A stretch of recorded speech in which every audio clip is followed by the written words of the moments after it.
Welcome to the Esme Creates podcast. I am Esme, an illustrator and a creative coach, and with this podcast, I want to share through my modern witchy mind that there is a lot more to starting a creative business than just being able to do your craft well, so that you can actually be successful doing what you love most, which I am guessing is being creative. Please note that depending on where you are listening, there is a video and an audio version of this podcast. On YouTube at Esme Creates, you can watch along journal and draw with me videos, or you can listen to the audio-only version on all your favorite podcast apps. Enjoy! Welcome to the first episode of this new podcast/video series. Let me just give a quick introduction to this new series. So, it's basically a podcast in which I will share with you my tips and ideas and findings and thoughts and experiences, etc., all related to manifesting a life for myself that I love, making a living through my creativity. And though it's a podcast, there's also a video aspect to it. So each episode you can listen to anywhere on the podcast platforms, but you can also watch a video version on YouTube in which you will see me work on creative projects like illustrations or creative journal pages. So in this week's episode, I want to talk to you about how I discovered what journaling can do for me and what I wish my psychologist or anyone else would have explained to me years ago already. And in the video version of this podcast, you will see me working on some journal pages that I can write on later. So let's get into it. Last week, I was hosting a coaching call and the topic of daily journaling came up, and why I keep stressing that I think it is so important to do mostly every day whenever you can.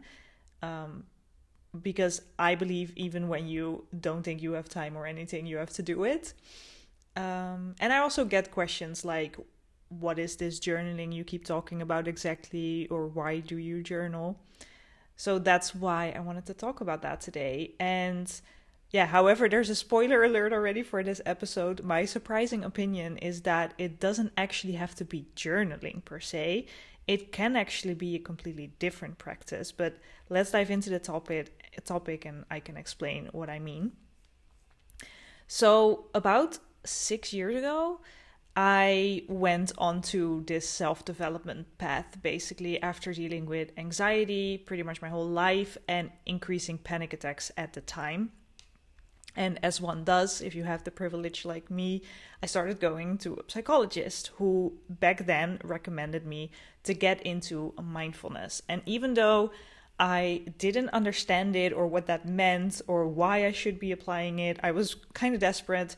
So I downloaded an app that my psychologist at the time recommended so I could just give it a go. And I was just hoping that it would help any.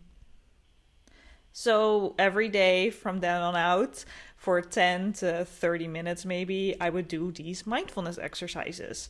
They were things like meditation, body scans, visualization, stuff like that.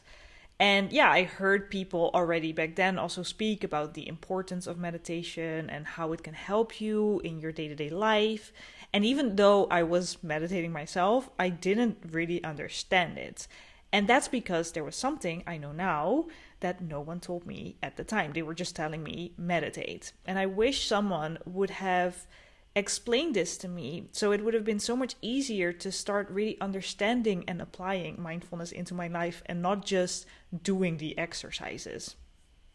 Because yeah, for these 10 to 30 minutes that I was meditating, for example, I definitely felt calmer.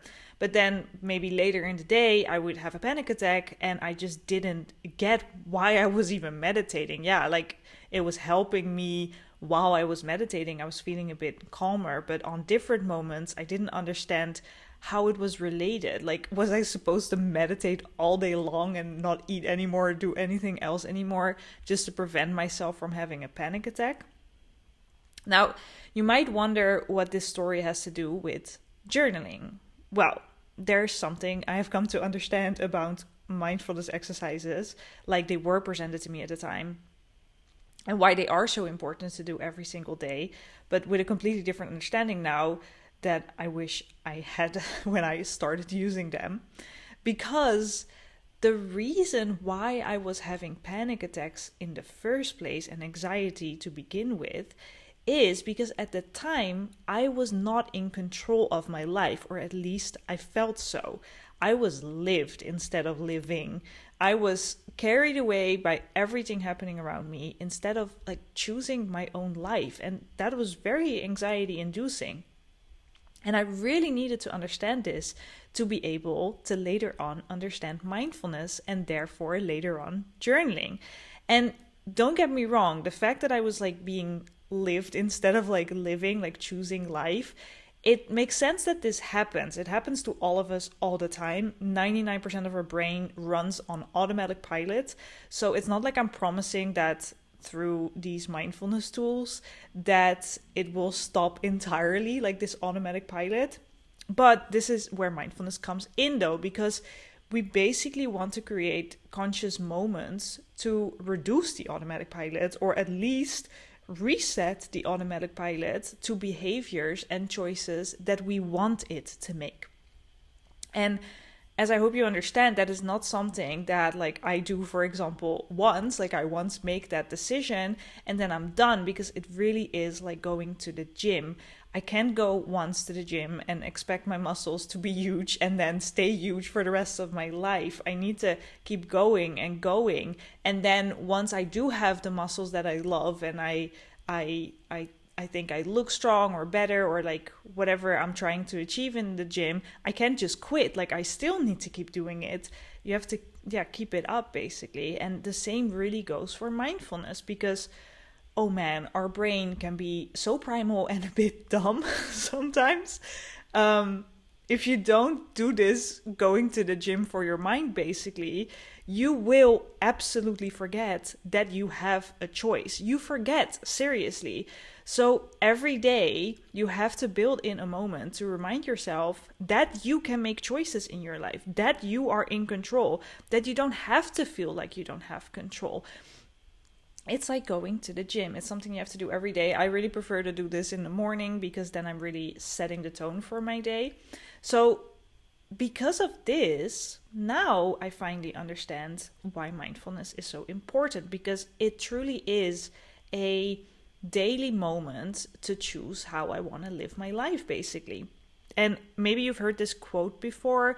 It goes something like, I meditate for at least an hour a day, except for the days when I'm really busy.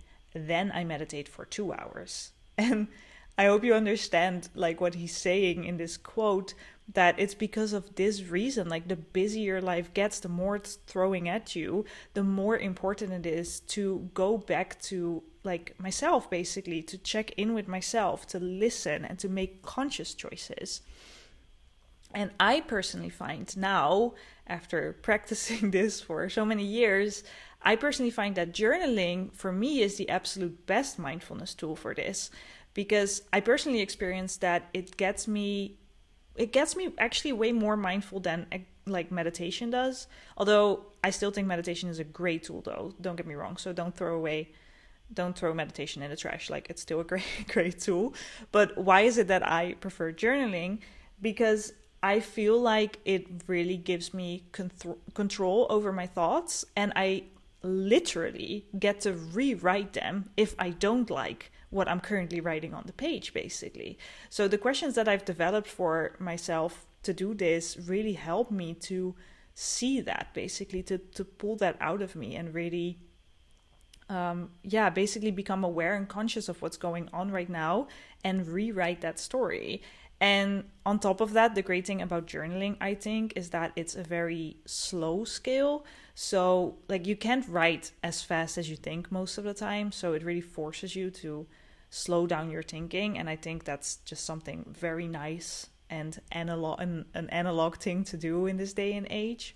And also my little dopamine hungry ADHD brain really enjoys the creative aspect that I've added to the journaling. That's what keeps it fun for me, especially since I can combine it with my love for illustration by using my own stickers that I design.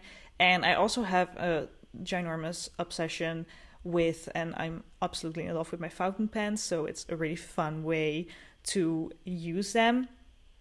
So for me, it's so much easier to do something like journaling every single day than, for example, silent meditation.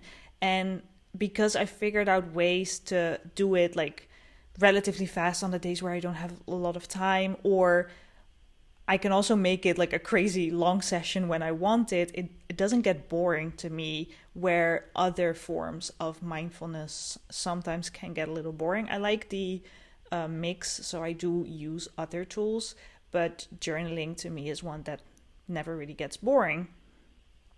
So, what I'm trying to tell you is this. Do I think that I or you should absolutely, no doubt in my mind, journal or do creative journaling every single day? No, I don't actually. But do I think that I, and probably you as well, need a daily mindfulness tool to be in control of my life? Absolutely, because I need that exercise to be mindful and actually create the life that I want. And for me, that happens to be journaling because I absolutely love it.